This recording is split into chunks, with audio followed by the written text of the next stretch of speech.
What's up, y'all? Welcome back to another episode of Jets Fishing Adventures. And we're out here at the house. It is the very beginning of July 1st, and we're going to do a 3-bait video for July. So let's jump in. One right there.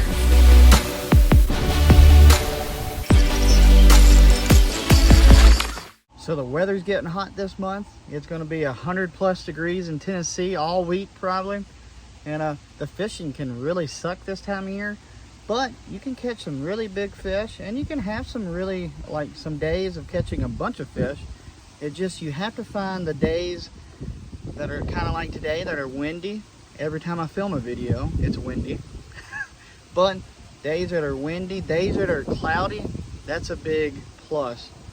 But, and then nighttime fishing. Nighttime fishing this time of year, and even into all of summer, and definitely in the south, can be really killer. But first thing, I really want to stress, be safe. I've seen a lot of kayak pictures lately with people not wearing their life jackets.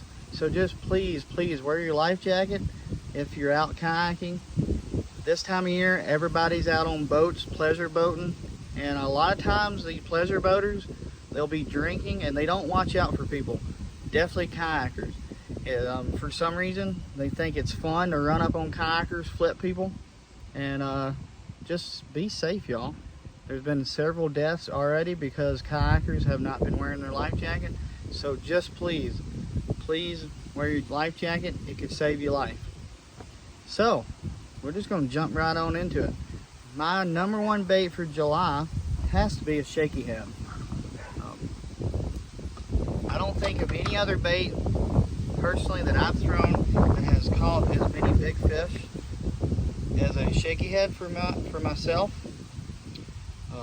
One bait I actually caught my PB on at Winsport prior to my PB at Chickamauga.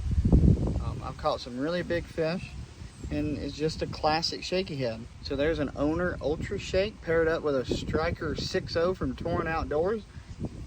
This is it's a 1/8 ounce. It's a 4-aught. I've had a lot of questions lately. How do I rig a 6-aught or a 6-inch worm on a 4-aught hook? Well, it actually, I think the Striker works well with a 4-aught. I could probably find like a 5, maybe even a 6-aught hook, but I like the 4-aught, and I like the Owner particularly because it's kind of a skinnier hook. And in a kayak, I don't want a huge heavy hook, because when you hook set, definitely a lighter line, which is this Seaguar. I usually use 10-pound.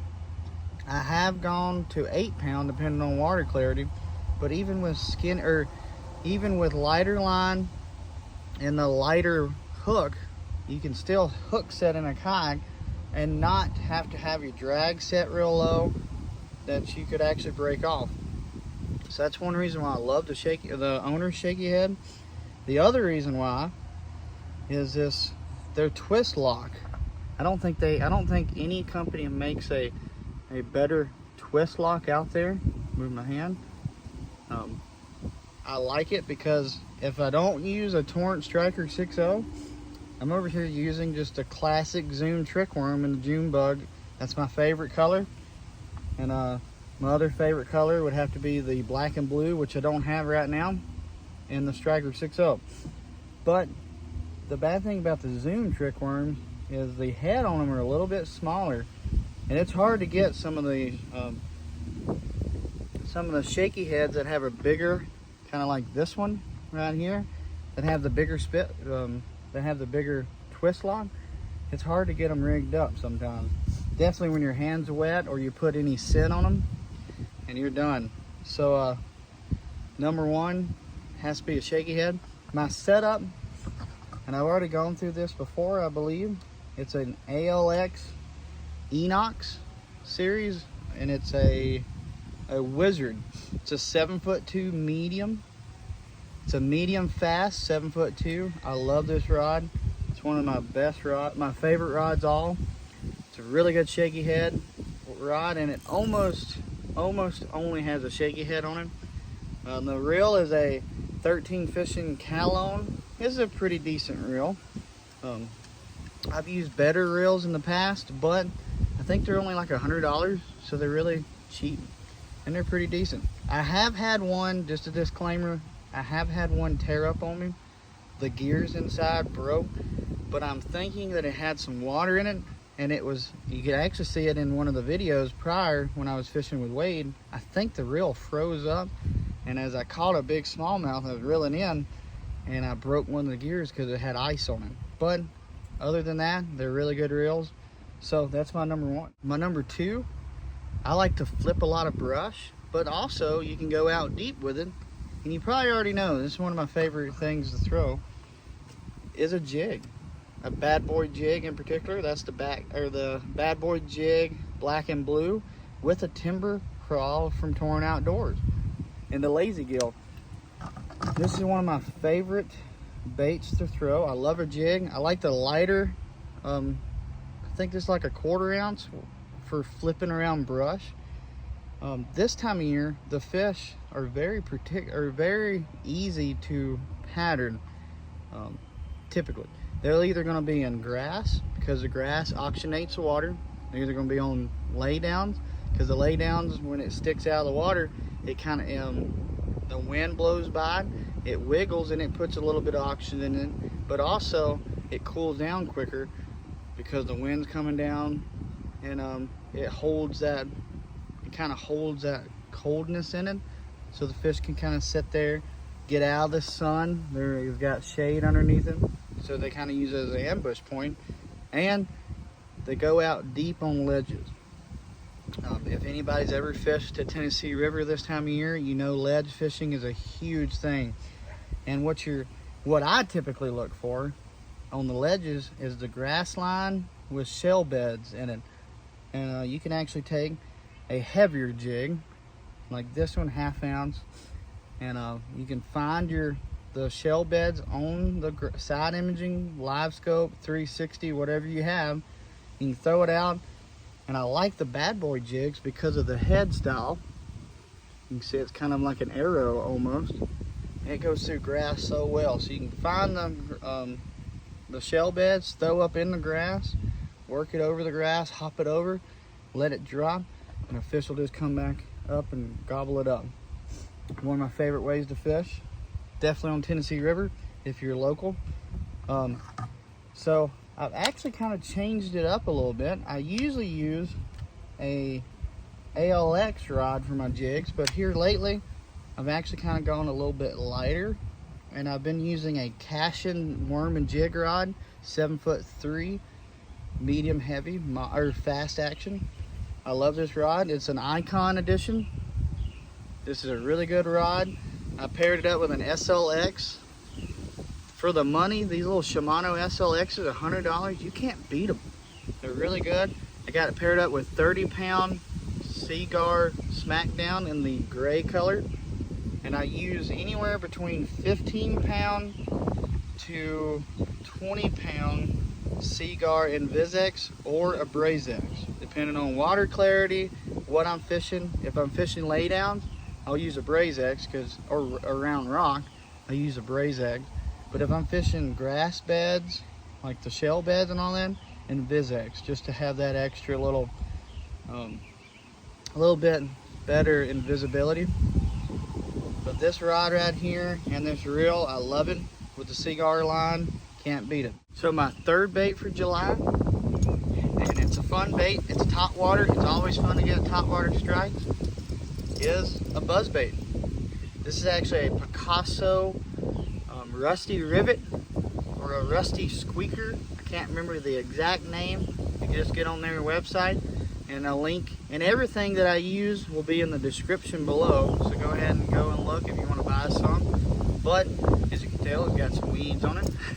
But this little squeaker, this little buzzbait squeaks so well out of the package. Gone are the days that you have to tie them to your antenna on your truck and let them squeal. But if you wait a minute, we'll see. That's just an amazing sound right out of the bag. The hook is amazing. I don't know how many fish I've caught on this one buzzbait. You can see the wear and tear, but this hook is still razor sharp. I've probably caught 50 fish on this one buzzbait. And probably caught close to 50 fish on this swim bait, on this buzz bait. It just keeps hanging on. This Torrent Thresher 4.2. I don't know of any other plastics that would last as long as this one. This one has been holding on. I know it's at least 30 fish. And it's actually kind of discolored because of how old it is. This is amazing. You can get some at torrentoutdoors.com and use my link. You can get 10% off if you use Ethan_Jet_fishing for your first order. They've been a great supporter of mine for a while, and I'd just like to give them a little shout out. But this buzzbait is so fun, early morning, even in the middle of the day. I've had some of my giant fish have been caught in the smack dab middle of the day in the heat on buzzbaits, on topwater. Typically, in my experience, the biggest fish will bite during the middle of the day. Hence, my 22 that I caught in the tournament, in the 48 hours tournament. I caught it at 2 o'clock, 1:30 to 2 o'clock. And it was one big fish. So don't be scared to get out there in the middle of the heat on days that are so hot, because you can end up catching some really good fish. So getting back to the buzzbait, I have it paired up on an SLX rod with an SLX DC reel. It's an 8-to-2 gear ratio. I got it paired up with, I think it's 50 pound Seaguar Smackdown. Really good line, love that braid.